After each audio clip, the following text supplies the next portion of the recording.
Well, that's done then, isn't it? 157 days. 157 days the vision lasted. Looks like Seth Rollins didn't quite have the vision he thought. Didn't quite have the vision to see a bronze-shaped train coming towards him. And I've been sitting here asking myself why? Why have they done this? What's the possible reason? And I think there's a few.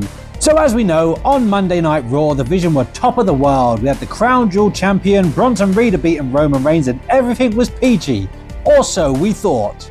Then Braun speared the ribs right out of Seth Rollins. Those same ribs were then further crushed by Bronson Reed. Then finally his heart crushed by Paul Heyman. But why? Well, the word around the campfire is Seth Rollins is now legitimately injured due to this dumbass yet awesome looking move against Cody Rhodes. But is that the real reason? Is that the only reason? Did this really come as a shock? Because let's be honest, the signs have been there for a bit. I wonder if this group's been gelling as much as people hoped they would. Because let's be honest, for the last month or so, Seth Rollins has been playing with Becky Lynch, CM Punk and AJ Lee. Bron and Paul Heyman have been playing with Jimmy and Jey Uso, LA Knight and Roman Reigns for quite a bit. And during that time, they haven't really intertwined. It's been Paul, Bron and Bronson and Seth and Becky as two separate groups. And let's look at the two major figureheads, Seth Rollins and Paul Heyman. I mean, the turn at WrestleMania was cinema. It was brilliant. These two joining forces was amazing and something we'll never forget, and that moment was incredible.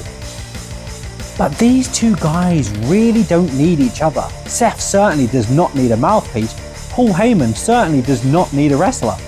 Or at least a seasoned wrestler like Seth Rollins. He's so much better at bringing up new people. And to be fair, I don't think the chemistry between the two has been as good as, say, Paul Heyman and Brock Lesnar, or Paul Heyman and CM Punk, or Paul Heyman and Roman Reigns. They just haven't quite gelled as well. I mean, let's be honest, not every Paul Heyman guy's been a winner. So maybe it's not the worst idea that these guys are splitting. Paul's going to go with the Young Bucks, Seth Rollins is going to kind of do his own thing. Maybe in a while, if he's actually injured. You never know anymore with Seth. But where do we go from here? If Seth's on the sidelines, are the Vision just going to carry on? Is Paul and Bron going to recruit anybody new? Maybe. Look, if Seth is injured, then I wish him the absolute best. Can't wait to see him back, and his return will be awesome. Is he going to give up that title? And I don't know what's going to happen with these three, but I'm kind of excited to find out. Do you think it's a good or bad idea? Let me know.